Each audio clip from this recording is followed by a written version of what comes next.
Bonjour à tous les amoureux d'histoires profondes et de parcours de vie inspirants. Aujourd'hui, nous vous invitons à découvrir l'univers de Jean Reno, un acteur franco-marocain légendaire qui a conquis le grand écran grâce à son talent extraordinaire et à son émotion profonde. De ses jours difficiles à Casablanca à ses rôles qui ont touché le public du monde entier, l'histoire de Jean est une symphonie de résilience, de passion et de souffrance cachée. Préparez-vous à découvrir les recoins cachés, les succès retentissants et les défaites qui ont façonné l'une des plus grandes stars du cinéma mondial. N'oubliez pas de cliquer sur la cloche et de vous abonner à la chaîne pour ne rien manquer d'autres histoires fascinantes de personnes extraordinaires comme Jean Reno. Jean Reno, de son vrai nom Juan Moreno y Herrera Jiménez, est né le 30 juillet 1948 à Casablanca, au Maroc, dans une famille d'immigrés espagnols. Sa vie a été un voyage riche en émotions, de son enfance pauvre au glamour d'Hollywood, mais aussi parsemé de profondes souffrances qui l'ont façonné. Enfant, Jean grandit dans un quartier populaire de Casablanca où sa famille peinait à joindre les deux bouts. Son père, imprimeur, travaillait sans relâche pour subvenir aux besoins de la famille, tandis que sa mère, couturière, cousait souvent tard le soir à coudre des robes pour les commerces locaux. La pauvreté lui inculqua très tôt la valeur du travail, mais lui laissa aussi le souvenir de repas composés de pain et de soupe aux légumes. La plus grande douleur de l'enfance de Jean survint à l'âge de 12 ans, lorsque sa mère décéda d'une crise cardiaque. La perte de sa mère fut un choc insurmontable pour le jeune Jean, qui avait toujours considéré sa mère comme sa plus grande source d'inspiration. Elle lui racontait souvent des histoires de grands rêves, l'encourageant à croire qu'il pouvait tout accomplir s'il se donnait la peine. Après la mort de sa mère, son père sombra dans une profonde dépression et s'éloigna de ses enfants, laissant Jean et sa sœur livrés à eux-mêmes pendant ces années difficiles. Jean confia un jour que les longues nuits passées seul dans sa petite chambre, à contempler le ciel étoilé de Casablanca, étaient les moments les plus solitaires de sa vie. À 17 ans, Jean s'installe en France avec sa famille en quête d'une vie meilleure. Cependant, le changement ne se fait pas aussi facilement qu'il l'espérait. Immigré espagnol, Jean est confronté aux préjugés et à l'exclusion à l'école. Ses camarades se moquent souvent de lui à cause de son accent marocain et de ses vieux vêtements. Ces expériences le rendent renfermé, mais lui insuffle aussi un profond désir de faire ses preuves. Il trouve du réconfort dans la lecture et le cinéma, où il peut s'évader vers d'autres mondes et rêver d'un jour apparaître sur grand écran. Une autre tragédie marque la vie de Jean dans les années 1980. Il perd son meilleur ami, un jeune acteur prometteur, dans un accident de la route. Cet ami l'avait encouragé à poursuivre sa carrière d'acteur, et sa mort plonge Jean dans une période de dépression. Il se demande s'il a vraiment sa place dans le monde impitoyable du cinéma, où le succès s'accompagne souvent de pertes imprévues. Ses souffrances, de la perte de sa mère à celle de son ami, forgent un Jean Reno résilient mais aussi blessé, qui porte des cicatrices invisibles. Dans ces dernières années, Jean a continué à faire face à des défis personnels. La pression de la célébrité, les mariages brisés et les problèmes de santé l'ont profondément attristé. Cependant, ce sont ces souffrances qui l'ont aidé à trouver une profondeur émotionnelle dans son jeu, faisant de lui un acteur capable de toucher le cœur du public. Jean a dit un jour que chacun de ses rôles portait une part de la douleur qu'il avait vécue, de la solitude, de son enfance aux pertes irréparables. Sa vie témoigne du fait que, même dans les moments les plus sombres, on peut trouver du sens à sa vie et la force de continuer.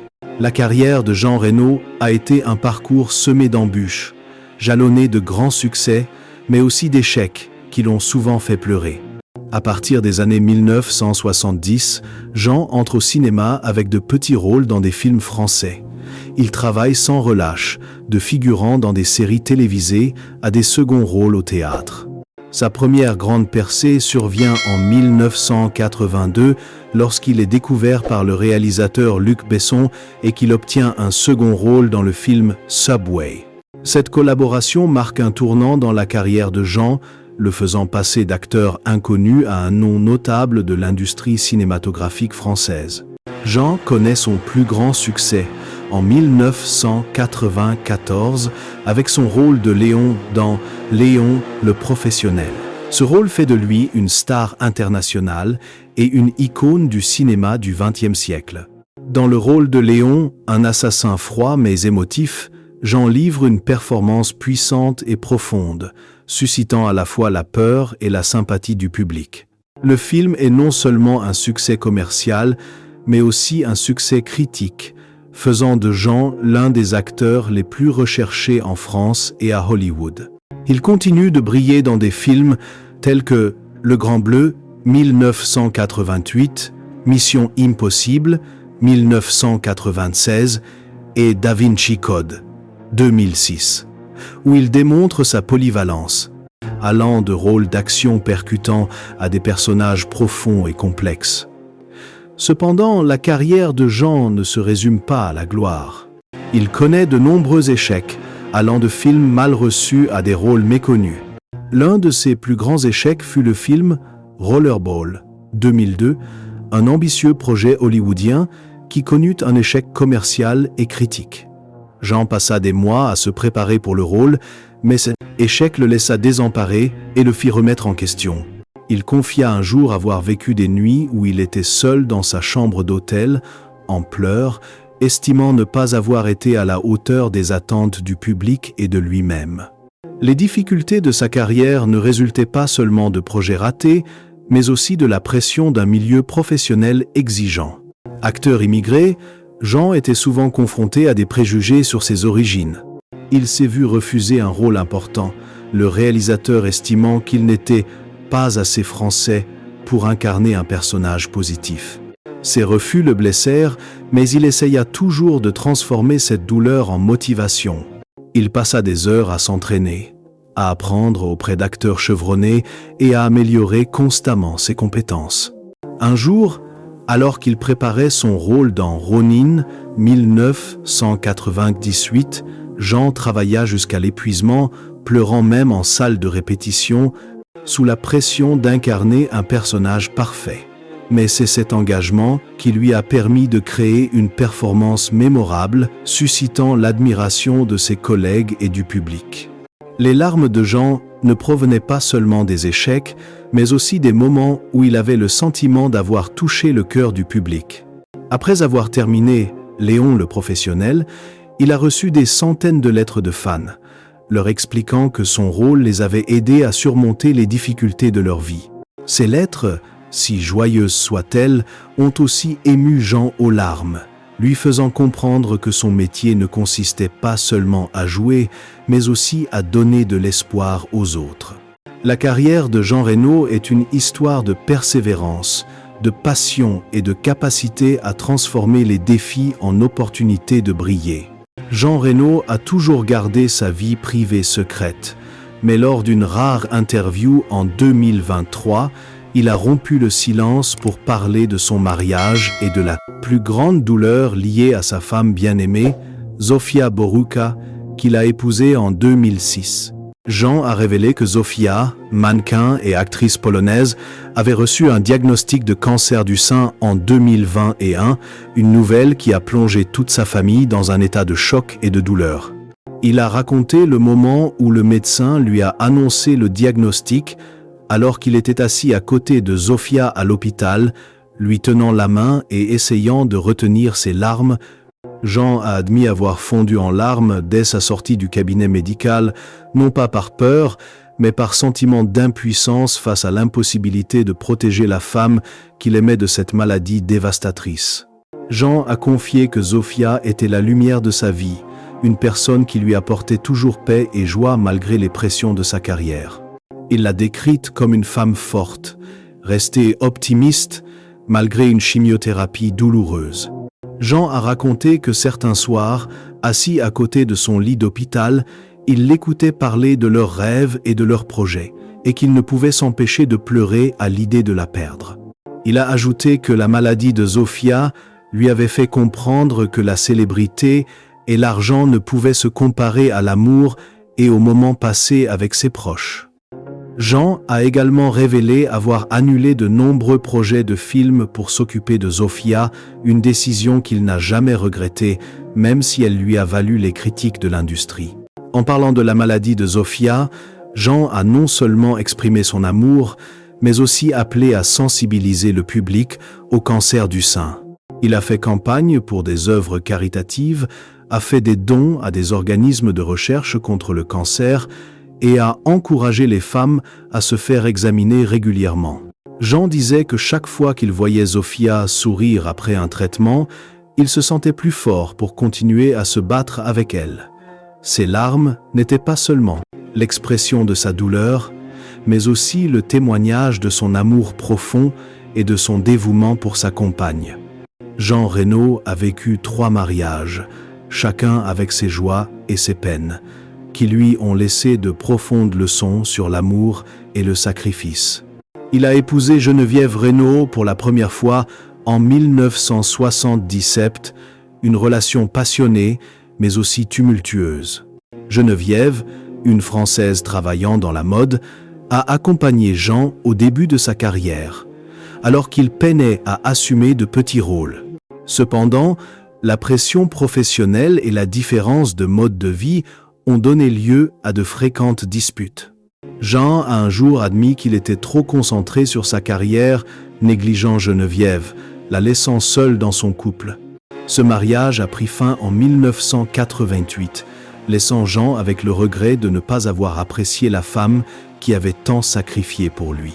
Jean s'est remarié en 1996 avec Natalie Diskiewicz, un mannequin polonais rencontré lors d'un événement à Paris. Cette relation a d'abord apporté fraîcheur et joie à Jean, notamment lorsqu'ils ont eu 2 enfants. Cependant, le côté sombre de ce mariage était la tension due à l'emploi du temps chargé de Jean et à ses attentes différentes en matière de vie de famille. Nathalie souhaitait une vie stable, tandis que Jean devait souvent partir à l'étranger pour des tournages. Les disputes sur la conciliation travail-famille sont devenues de plus en plus vives, et Jean a admis qu'il y avait des moments où il se sentait impuissant, incapable de satisfaire les deux. Le mariage a pris fin en 2001, laissant à Jean des cicatrices émotionnelles et un sentiment d'échec en tant que mari. Le 3e mariage de Jean avec Zofia Boruca, en 2006, a été le plus durable, mais non sans difficulté. Zofia, une femme intelligente et forte, a apporté à Jean la paix dont il avait toujours rêvé. Cependant, le diagnostic de cancer du sein de Zofia en 2021 a représenté un défi majeur pour tous les deux. Jean a raconté que Zofia et lui avaient traversé des moments difficiles, confrontés à la peur de se perdre. Il a raconté qu'il y avait des soirées où ils étaient assis ensemble, main dans la main, partageant des souvenirs, essayant de trouver la joie dans les petites choses.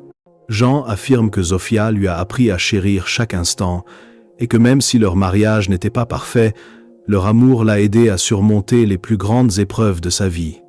Jean Reno, fort d'une carrière de plus de 5 décennies, a amassé une fortune considérable, reflet de son succès et de son influence dans l'industrie cinématographique. Sans être ostentatoire, Jean possède un portefeuille diversifié comprenant des biens immobiliers, des investissements et des biens personnels. Il possède une luxueuse maison à Paris, en France, où lui et Zofia résident régulièrement. Située dans un quartier calme, la maison est de style classique avec un mobilier en bois chaleureux, reflétant le goût raffiné de Jean. Il possède également une villa en Provence, où il se retire souvent pour se détendre et profiter de la campagne. Cette villa, avec son jardin de lavande et sa piscine privée, est l'endroit où Jean trouve la paix malgré les pressions de la vie. Jean a également investi dans l'immobilier à Los Angeles, où il possède un appartement de luxe pour son tournage à Hollywood. Bien que peu utilisé, cet appartement fait partie de sa stratégie d'investissement pour sécuriser les finances de sa famille. Outre l'immobilier, Jean possède une collection de voitures anciennes, dont une Citroën DS des années 1960, une passion qu'il partageait avec son père dans sa jeunesse. Il possède également plusieurs œuvres d'art, dont des tableaux d'artistes français contemporains, exposés dans sa maison parisienne. La fortune de Jean ne se limite pas aux biens matériels.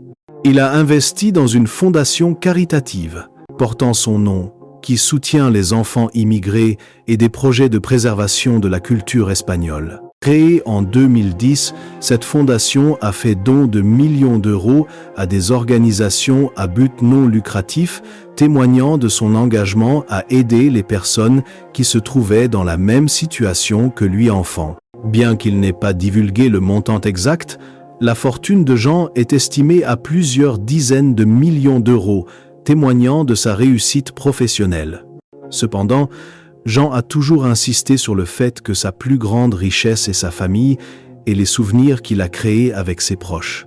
La famille de Jean Reno, notamment son épouse Zofia Boruca et ses enfants issus de 2 précédents mariages, ont partagé à plusieurs reprises la tristesse qu'il a éprouvée, soulignant sa résilience et sa compassion. Lors d'une interview en 2024, Zofia a versé des larmes en évoquant les difficultés rencontrées par Jean, de la perte de sa mère à un jeune âge aux pressions liées à sa carrière et à sa maladie.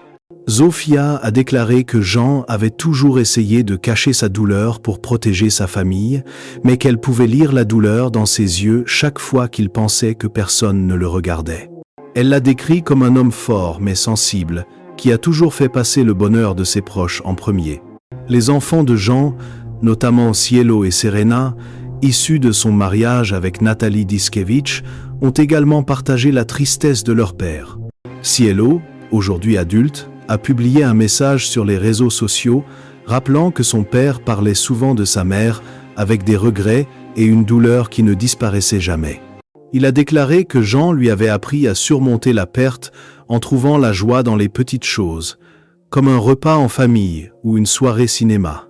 Serena, qui a toujours été proche de son père, a raconté avoir vu Jean pleurer en silence à l'annonce de la maladie de Zofia, mais qu'il avait rapidement essuyé ses larmes et souri pour la réconforter. Elle a ajouté que la plus grande tristesse de son père était le sentiment de ne pas pouvoir protéger les êtres qu'il aimait des souffrances de la vie. La famille de Jean a également évoqué les difficultés de sa carrière, des refus de rôle à la pression de concilier travail et famille. Zofia a raconté qu'il y avait des moments où Jean rentrait épuisé et stressé après de longues journées de tournage, mais qu'il essayait toujours de garder le sourire pour ne pas inquiéter sa famille. Les mots partagés par la famille de Jean ont non seulement mis en lumière la tristesse qu'il avait cachée, mais ont également montré qu'il était un mari et un père dévoué qui faisait toujours passer sa famille en premier. Ils ont souligné que, malgré sa vie pleine d'épreuves, Jean a toujours trouvé le moyen de transformer la douleur en motivation pour vivre mieux et contribuer davantage. Jean Reno s'est éteint le 15 octobre 2025 à son domicile parisien, à l'âge de 77 ans, après un long combat contre une maladie cardiaque. Découverte en 2023, cette maladie était le résultat d'années de travail acharné et du stress d'une vie sous les projecteurs.